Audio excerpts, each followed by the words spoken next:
नववर्ष स्वागत जल्लोषात साजरा करत असताना ठाणे महापालिकेने मात्र थकबाकीदारांवर कारवाईचा बडगा उभारला आहे। या कारवाई दरम्यान महापालिका अधिकाऱ्यांनी आणि कर्मचाऱ्यांनी पालिका क्षेत्रातील 2606 नळजोडण्या खंडित केल्या असून 411 मोटर पंप जप्त केले आहेत। तसेच 73 पंप रूम सील करण्यात आले असून त्यापैकी 2330 थकबाकीदारांना नोटीस बजावण्यात आले।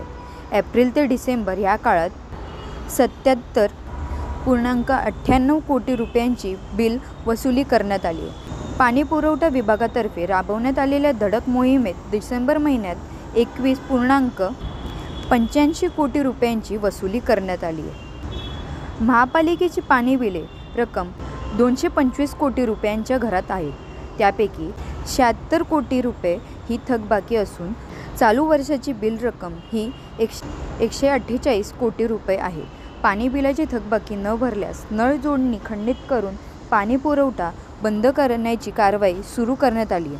महापालिका आयुक्त सौरभ राव यांनी याबाबत स्पष्ट निर्देश दिले असून तसेच अतिरिक्त आयुक्त 1 संदीप माळवी या वसुलीबाबत सातत्याने आढावा घेत आहेत।